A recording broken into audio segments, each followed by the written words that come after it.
साथियों, आज पूरी दुनिया संघर्ष के नए दौर से गुजर रही है।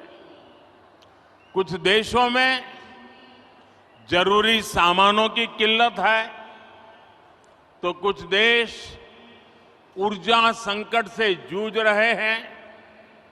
तकरीबन हर देश अपनी गिरती अर्थव्यवस्था को लेकर परेशान है। మిత్రులారా, ఈరోజు ప్రపంచం మొత్తం కష్టాల్లో ఉంది. కొన్ని దేశాలకు నిత్యావసర సరుకులు కొరతతో ఇబ్బంది పడుతున్నాయి. కొన్ని దేశాలు ఇంధన సంక్షోభంతో ఇబ్బంది పడుతున్నాయి. దాదాపు ప్రతి దేశం వాళ్ళ క్షీణిస్తున్న ఆర్థిక వ్యవస్థపై ఆందోళన చెందుతున్నారు.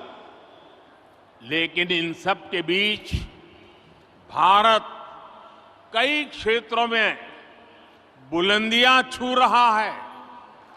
भारत विकास की नई गाथा लिख रहा है और इसे सिर्फ आप ही महसूस नहीं कर रहे हैं, बल्कि दुनिया भी बड़े गौर से आपकी तरफ देख रही है। కానీ ఇటువంటి కష్టకాలంలో భారతదేశం అనేక సవాళ్ల మధ్య కొత్త ఎత్తులు చేరుకుంటుంది. భారతదేశం ఒక సరికొత్త అభివృద్ధి చరిత్ర రాస్తుంది. ఇది కేవలం మనం అనుభవిస్తుందే కాదు, ప్రపంచం మొత్తం మన వైపు చూస్తుంది. आप देख रहे होंगे कि कैसे एक्सपर्ट और बुद्धिजीवी भारत की प्रशंसा कर रहे हैं। आज भारत पूरी दुनिया की उम्मीदों का केंद्र बिंदु बन गया है। మీరు చూస్తున్నారు, ప్రపంచం భారతదేశంలో ప్రముఖులు అనేక మంది మేధావులు ప్రశంసిస్తున్నారు. ఇది మీరు చూస్తున్నారు. నేడు భారతదేశం ప్రపంచం మొత్తం యొక్క ఆశల యొక్క కేంద్ర బిందువుగా మారింది. ऐसा इसलिए संभव हुआ है क्योंकि आज भारत अपने नागरिकों की आशाओं, आवश्यकताओं को सर्वोपरि रखते हुए काम कर रहा है। हमारी हर पॉलिसी, हर फैसला सामान्य मानवी के जीवन को बेहतर बनाने के लिए है। ఇది ఎందుకైందంటే ఇప్పుడు భారత్ వాళ్ళ పౌరుల యొక్క ఆకాంక్షలను, ఆశల్ని ప్రధానంగా తీసుకొని పనిచేస్తుంది. మా ప్రతి విధానం, మా ప్రతి నిర్ణయం సామాన్య మానవుడి యొక్క జీవితాన్ని మెరుగుపరచడం కోసమే. आज एक तरफ PLI scheme, GST, IBC, national infrastructure pipeline, गति शक्ति जैसी पॉलिसी की वजह से भारत में निवेश बढ़ रहा है, तो दूसरी तरफ गरीबों के कल्याण के लिए चलाई जा रही योजनाओं का लगातार विस्तार हो रहा है। నేడు ఒక పక్క పిఎల్ఐ స్కీమ్, జిఎస్టి, ఐబీసీ, జాతీయ మౌలిక సదుపాయాలు, పైప్లైన్, గతిశక్తి వంటి పాలసీలు వల్ల భారతదేశంలో పెట్టుబడులు పెరుగుతున్నాయి. మరోపక్క పేదవాళ్ల కళ్యాణం కోసం అనేక పథకాలను అమలు చేస్తున్నాం. వాటిని నిరంతరం పెంచుకుంటూ పోతున్నాం. विकास की इस यात्रा में आज देश के वो इलाके भी शामिल हैं जो पहले हाशिए पर होते थे। सबसे पिछड़े जिलों में भी एस्पिरेशनल डिस्ट्रिक्ट प्रोग्राम के जरिए विकास से जुड़ी योजनाएं चलाई जा रही है। అభివృద్ధి యొక్క ఈ ప్రయాణంలో దేశంలో అనేక ప్రాంతాలు, అట్టడుగు ప్రాంతాలు కూడా చేర్చబడ్డాయి. ఆకాంక్ష జిల్లాల కార్యక్రమంలో వెనుకబడ్డ జిల్లాల్లో అనేక రకాల అభివృద్ధి కార్యక్రమాలు అమలు చేస్తున్నాం.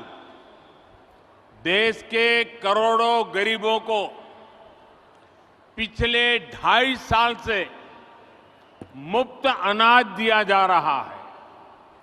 पिछले 3.5 साल से पीएम किसान योजना के जरिए किसान के खाते में हर वर्ष सीधे 6,000 रुपये पहुंच रहे हैं। దేశంలో కోట్లాది మంది పేదవాళ్లకు గత 2.5 సంవత్సరాలుగా ఉచిత బియ్యం ఇస్తున్నాం. గత 3.5 సంవత్సరాల నుండి ప్రధానమంత్రి కిసాన్ సమ్మాన్ నిధి ద్వారా రైతుల ఖాతాల్లో నేరుగా 6,000 రూపాయలు చేరుతుంది.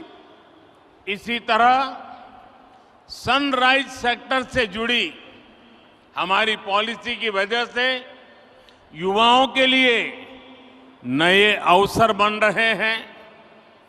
ड्रोन से लेकर गेमिंग तक, स्पेस से लेकर स्टार्टअप तक हर क्षेत्र को हमारी पॉलिसी की वजह से आगे बढ़ने का मौका मिल रहा है।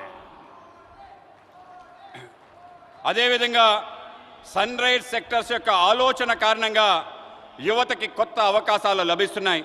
అది డ్రోన్ మొదలు గేమింగ్ వరకు, అంతరిక్షం నుండి అంకురాల వరకు అన్ని క్షేత్రాల్లో మా పనుల కారణంగా ముందుకు వెళ్ళడానికి అవకాశం దొరుకుతుంది. साथियों, जब लक्ष्य स्पष्ट होते हैं तो आकाश की ऊंचाइयां हो या समुद्र की गहराइयां, हम अवसरों को तलाश भी लेते हैं और तराश भी लेते हैं। आज आंध्र में मॉडर्न टेक्नोलॉजी के जरिए डीप वाटर एनर्जी को निकालने की शुरुआत इसका एक बड़ा उदाहरण है। మిత్రులారా, ఎప్పుడైతే లక్ష్యం స్పష్టంగా ఉంటుందో అప్పుడు అవకాశం యొక్క అంచులైన, సముద్రం యొక్క లోతులైన అవకాశాలని వెతుకుతాం, అవకాశాలని అందిపుచ్చుకుంటాం. ఈరోజు ఆంధ్రప్రదేశ్లో ఆధునిక సాంకేతిక పరిజ్ఞానం ద్వారా డీప్ వాటర్లో ఇంధనాన్ని వెలికి తీయటం అనేది ఒక గొప్ప ఉదాహరణ మాత్రమే. और आज देश ब्लू इकोनॉमी से जुड़ी अनंत संभावनाओं को साकार करने के लिए भी बड़े स्तर पर प्रयास कर रहा है। ब्लू इकोनॉमी पहली बार देश की इतनी बड़ी प्राथमिकता बनी है। ఈరోజు దేశంలో నీలి ఆర్థిక వ్యవస్థతో ముడిపడి అనేక అవకాశాలు సాకారం కోసం పెద్ద ఎత్తున కృషి చేస్తున్నాం. బ్లూ ఎకానమీ మొదటిసారి ఇంత ప్రాధాన్యత అంశంగా చేర్చబడింది. मत्स्य पालकों के लिए अब किसान क्रेडिट कार्ड ऐसी सुविधा भी उपलब्ध है। आज विशाखापट्टनम फिशिंग हार्बर को आधुनिक बनाने का जो काम शुरू हुआ है, इससे हमारे मछुआरे भाई बहनों का जीवन आसान होगा। మత్స్యకారులకు కూడా కిసాన్ క్రెడిట్ కార్డ్ లాంటి సదుపాయాలు లభిస్తున్నాయి. ఈరోజు విశాఖపట్నం యొక్క మత్స్యరేవు ఆధునీకరణ పని ప్రారంభమవుతుంది. దీనివల్ల మత్స్యకార సోదరి సోదరుల యొక్క జీవితం సులభతరం అవుతుంది. जैसे जैसे गरीब की ताकत बढ़ेगी और आधुनिक इंफ्रास्ट्रक्चर से जुड़े अवसरों तक उसकी पहुंच होगी, विकसित भारत का हमारा सपना भी पूरा होगा। ఎప్పుడెప్పుడైతే పేదవాళ్ళ శక్తి పెరుగుతుందో, ఆధునిక సదుపాయాలు వాళ్ళకి చేరుతాయో, వికసించిన భారత యొక్క మన కల పూర్తవుతుంది. साथियों, समुद्र सदियों से भारत के लिए समृद्धि और संपन्नता का स्रोत रहा है और हमारे समुद्र तटों ने इस समृद्धि के लिए गेटवे का काम किया है। आज देश में पोर्ट लेड डेवलपमेंट के लिए जो हजारों करोड़ रुपए की परियोजनाएं चल रही है, भविष्य में उनका और विस्तार होगा। మిత్రులారా, సముద్రం పూర్వకాలం నుండి భారత్ యొక్క సమృద్ధి సంపద తేవటంలో ఆధారంగా ఉంది. సముద్ర తీరాలు మన సమృద్ధి యొక్క ముఖ్య ద్వారాలుగా మారాయి. ఈరోజు దేశంలో రేవులు, భూములు, అభివృద్ధి వేల కోట్ల రూపాయలలో ప్రాజెక్టులు నడుస్తున్నాయి. ఇవి భవిష్యత్తులో మరింతగా విస్తరిస్తాయి. विकास की इस समग्र सोच को आज देश विदेश से जुड़ी लेटेस्ट खबरों को देखना चाहते हैं तो आज ही तुरंत सब्सक्राइब करें एक्सेस भारत न्यूज चैनल को। बगल में मोबाइल के स्क्रीन पर दिए हुए रेड कलर के सब्सक्राइब बटन को तुरंत ही प्रेस करें और साथ ही बेल आइकन तुरंत दबाएं ताकि वीडियो के लेटेस्ट अपडेट आपको तुरंत मिल सके।